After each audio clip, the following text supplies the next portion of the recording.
कोई भी व्यक्ति जब गंदी गंदी भद्दी भद्दी गाली दे रहा है तो उसका सिर्फ और सिर्फ यही निहितार्थ निकालना चाहिए कि उसके मन में जो गंदी बातें हैं वही दिमाग से में होने कारण मुंह से निकल रही है, और दिमाग में है, इसका मतलब है कि उसमें यौन कुंठा है। यौन कुंठा है, वास्तविक बात यही है। क्योंकि जितनी भी गालियाँ का मतलब क्या होता है, गालियाँ तुम देखोगे कि जितनी भी गालियाँ हैं सदैव यौन से संबंधित ही गालियाँ हैं। हाँ, माँ की लगा के, बहन की लगा करके, मतलब इसमें सदैव जो है इसमें सेक्स की प्राथमिकता है। यौन संबंधित ही विकार जो है वो गाली में है। नहीं तो जो वास्तविक जो गाली जो थी, जो मर्यादित गाली जो थी, जो कि प्रयोग होता था वैदिक काल में, तो वो सिर्फ मूढ़ शब्द का प्रयोग होता था। हाँ, संस्कृत में गाली कहीं नहीं है, तुम देख लेना। संस्कृत भाषा ऐसी है ना जिसमें कि गाली नहीं है। संस्कृत में खाली जो है गाली के रूप में बस एक ही है, मूढ़। मूढ़, और इसीलिए वो अज्ञानता के अर्थ में है, यानी अज्ञानता एक गाली है। तो आप जो है ज्ञान की ओर उन्मुख हो जाए, तो वहाँ गाली भी एक प्रेरणा का विषय थी, जिससे कि आप जो है उस तरफ निकल जाएं, अध्यात्म की ओर निकलें, ज्ञान की ओर निकलें। वहाँ पर गाली भी आपको प्रेरणा के लिए था। लेकिन अब ये सब जो गाली दे रहे हैं, माँ की, बहन की, और शादी की, और इसकी उसकी लगा करके 10 तरह की, तो ये सब जो, ये सब यौन संबंधित है। इसका मतलब यौन विकार है दिमाग में, और यौन विकार है, यौन कुंठित हैं। अब बहुत समय से है, अब बहुत सारे साधु सब गाली दे रहे हैं। हाँ, यही जो बगल में तो ये दे रहे हैं इधर। तुम इनके बारे में मैं नहीं जानता था जो तुम बता रहे हो। नहीं तो खाली गाली देवे के गंदा सब खाली बोलते हैं, बहुत ज़्यादा बोलते हैं। हाँ, ये तो मैंने देखा था कि बहुत क्रोधित हो गए थे छोटी सी बात को, लेकिन ये नहीं देखा था। लेकिन मेरा संकेत मेरे पास चला गया था कि ये व्यक्ति ऐसा भी हो सकता है। हाँ, लेकिन वो प्रमाणित नहीं था। लेकिन जब तुमने सुन लिया तो वो प्रमाणित हो गया बात। तो इस तरह से बहुत हजारों मैंने देखे हैं कि अधिकतर सब गाली बकते हैं, गंदी गंदी गाली बकते हैं। सब जो है कुंठित हो चुके हैं। इन सबको तो मैं यही कहूँगा कि इनको तंत्र साधना करनी चाहिए। जब तुम्हारा दिमाग उसी स्तर पर उतरा ही हुआ है तो तुम वहीं पर रहो ना, और वहीं से उठने का प्रयास करो। झूठा आडंबर ओढ़ करके तुम अगर इसमें आ जाते हो भक्ति मार्ग में, और सोचते हो भग मार्ग की समझ रहे हो कि नहीं? ऊपर से आडंबर बना दिया भक्ति मार्ग का, और दिमाग है भग मार्ग में तो तुमको वहाँ जाना चाहिए।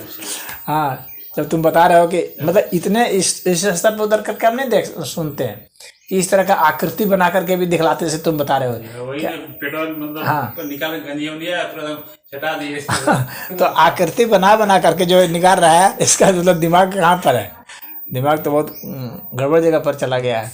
अब कहते हो कि पेट से क्यों ना बना, पे देखा पेट से बना के दिखाओ आकृति।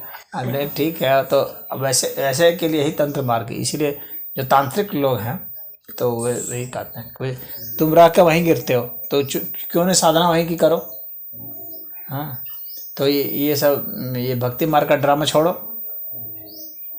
अगर तुम वास्तविक प्रगति चाहते हो तो, नहीं तो फिर वही ठग ना, जैसे तुम बताए उसके बाद उसी विषय बताया ना कि ऐसे महामृत्युंजय मंत्र का ऐसे बता रहे हैं, तो उसमें भी ठगने की बात। कहाँ महामृत्युंजय मंत्र है, कितना उच्च स्तर का मंत्र है, उसका प्रयोग कितना बढ़िया है, और तुम क्या उल्टा पुल्टा उसके विषय में जो है सोच के बैठे हो। बात करते हैं ना, बात रख देते हैं ना, बहुत से माता तो बहुत हरामी साला फोन से खूब बढ़िया शब्द बोलेंगे, खूब प्रसन्न कर देंगे, खूब आशीर्वाद देंगे। हाँ, जो रखें काटेंगे, अब फिर 10 गाली देंगे। मतलब पीठ पीछे निंदा करते हैं, कहने मतलब है ना हुआ। हम कहानी के बड़ा जी ऐसे तो हम गरिया होगा। हाँ, बात सही कर रहे हो, बिल्कुल सही कर रहे हो। जब सामने में व्यक्ति है तो उसका ठीक बात की है, जब वो गया तो गंदी गंदी गाली देने के, करे ऐसा है, निंदा करना शुरू कर दी। पीठ पीछे क्यों निंदा? अरे तुमको निंदा ही करना है, सामने में ही कर देते। तुमको अगर उसमें कोई दोष दिखता है, सामने में बोलो, कहो।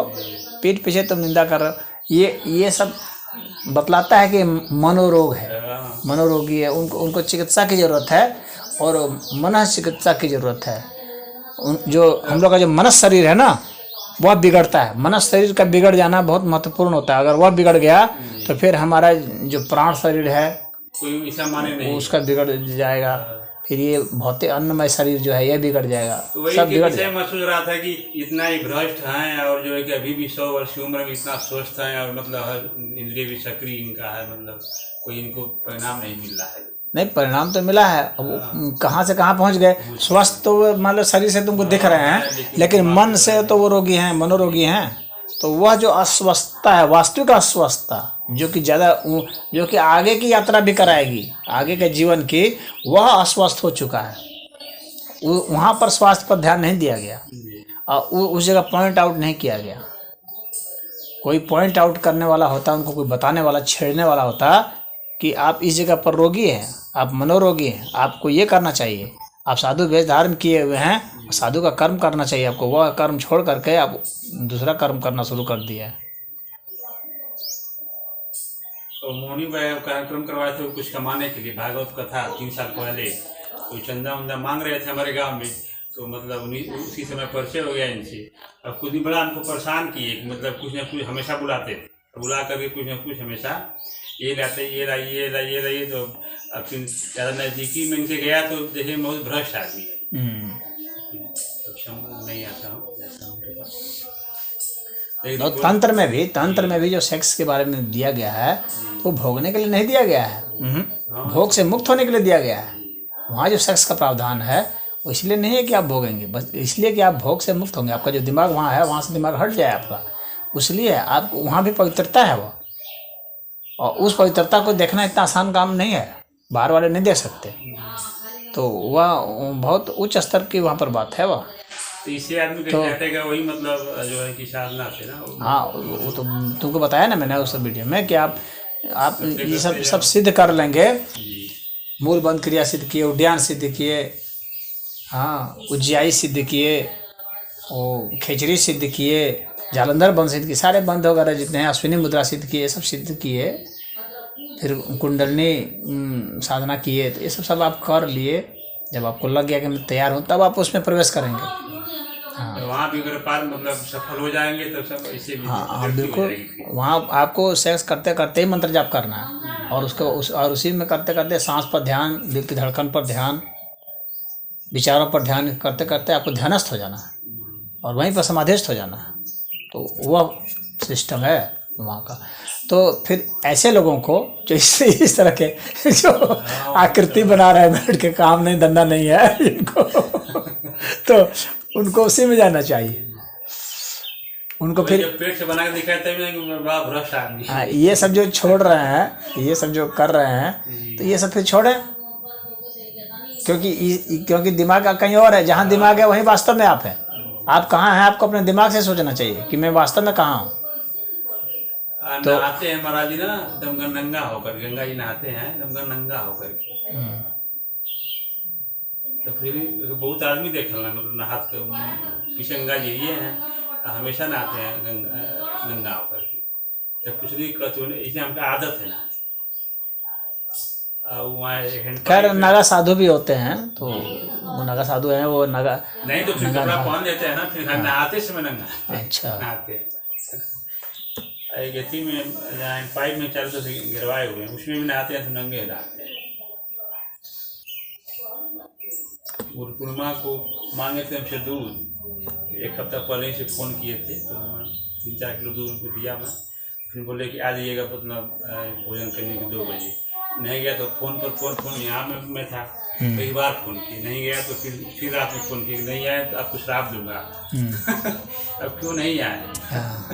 तो कहे नहीं कि मैंने आपको दूध दिया, आप मुझे श्राप देंगे। यही रिटर्न है, ये तो कृतज्ञता है ना। है मैंने आपको दूध दिया और आप मुझे श्राप दे रहे हैं, फिर आपको कौन देगा दूध? फिर आपको कोई कुछ नहीं देगा। जब देने वाले को आप श्राप देते हो तो आपको इतना भी काबू नहीं है अपने पर।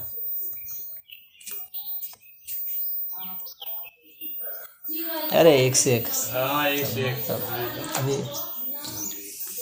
अभी मानसिक विकास अभी इन लोग का नहीं हो पाया। अब क्या मरने के कगार पर है, अब क्या होगा? अब सब बताते हैं कि सब हो गया। मानसिक विक्षिप्त लोगों की ये सब निशानियां हैं। जबकि जो इस प्रकार के संकल्प के साथ जो दीक्षा लेता है कि मैं इसमें, भाई उन्होंने दीक्षा ली होगी ना किसी पंथ में। वही बोल रहे थे कि हमारे गुरु थे और मैं पढ़ रहा था उस समय कि बेटा तुम बहुत तेज हो, चले हमारे साथ और तुम्हें कल्याण समाज के लिए एक मतलब कल्याण करना है, तुमको दवा मतलब देना है मतलब निःशुल्क फ्री आयुर्वेद का। तो वही हमको मतलब आयुर्वेद का पढ़ाई डॉक्टरी का और बोलिए तो कहाँ फ्री में कहाँ दवा देते हैं जी? फ्री में तो नहीं देते हैं। फ्री नहीं, पैसा लेते हैं।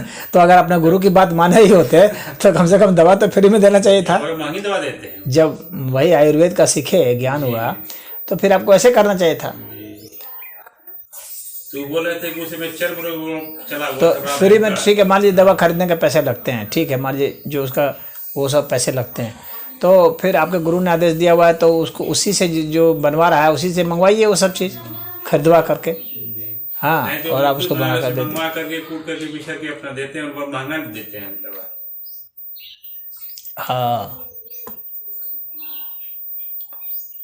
तो अब गुरु के आदेश की अवहेलना भी की है तो उनका तो पहला ही वही गड़बड़ हो गया, दीक्षा ही गड़बड़ हो गई।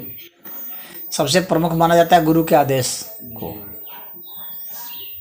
गुरु के आदेश की अवहेलना किसी हालत में नहीं होनी चाहिए, चाहे कुछ भी हो जाए।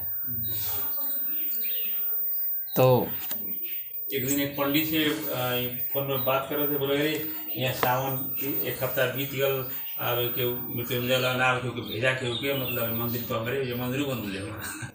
किसी का मंदिर है? शंकर जी, हनुमान जी, दुर्गा जी, कई मंदिर बनवाए हुए हैं, किसी को चढ़ावा चढ़ेगा तो हनुमान नहीं आता उस मंदिर में। हनुमान जी गदा नहीं मारते हैं उसको।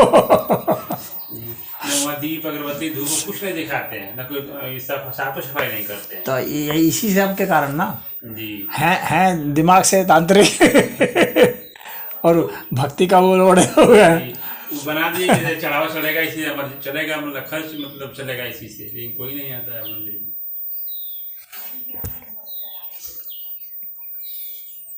तो उनको तो फिर पैसा ही जब कमाना था तो वो फिर भूत खेलने वाला काम करते हैं, उसमें लोग आते बहुत भूत खेलने वाले। आजकल अधिकतर लोग तो उसी दिमाग के ना है। नहीं, कुछ दिन 8-10 साल पहले ट्रक निकलवाए, ट्रक जी। वो किस लिए?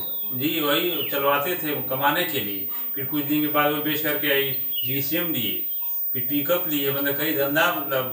हाँ, तो फिर तो अब उनको बिजनेसमैन बनना है अगले जन्म में। क्योंकि उनका सार वही है।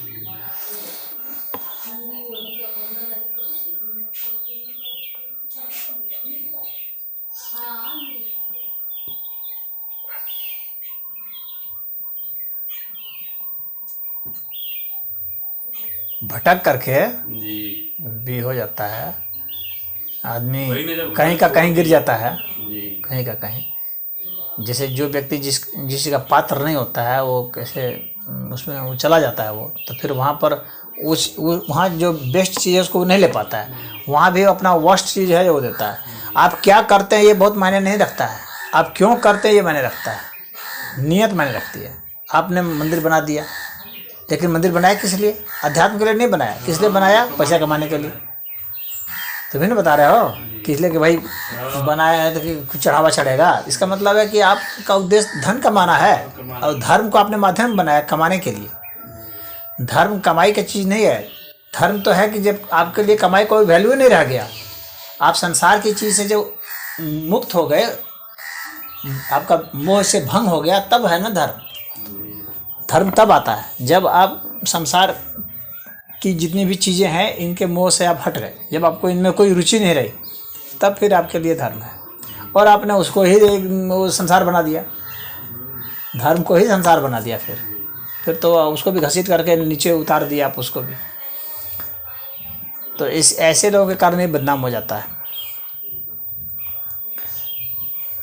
धर्म के वास्तविक पहलू को नहीं समझ पाए, न साधना को समझ पाए, न इसके सिद्धांत को समझ पाए, न उसके उद्देश्य को समझ पाए। हनुमान जी का मंदिर हनुमान जी की पूजा के लिए बनता है, चढ़ावा के लिए नहीं बनता है। कमाने के लिए चढ़ावा के लिए थोड़ी बनता है। सोचे कि लोग आएंगे, लेकिन इतना जंगल में सुनसान में कोई ये नहीं करता, गाली देते कि बोलते कोई नहीं आता है। तो अच्छा, अगर आते भी, उदाहरण के लिए मान लो आते, मान लो पैसा भी देते, उससे वो क्या करते? उनसे पूछा जाए कि इस बुढ़ौती में 95-96 वर्ष की उम्र तो हो ही गई होगी। बोलते हैं कि 100 हो रहा है। हाँ, जब मान लो 100 ही होगा तो 100 वर्ष में तुम क्या करते उस पैसे का? आ ही जाता तो क्या करते तुम? वही पता नहीं। या तो कोई परिवार होता तो कोई बात भी समझ में आती है कि चलो भाई परिवार वालों को दे देता। जब तेरे पास परिवार भी नहीं है तब तुम क्या करते? इसका मतलब यह भी नहीं सोच पा रहा है कि हम इस पैसे का करेंगे क्या। व्यक्ति इतना विक्षिप्त हो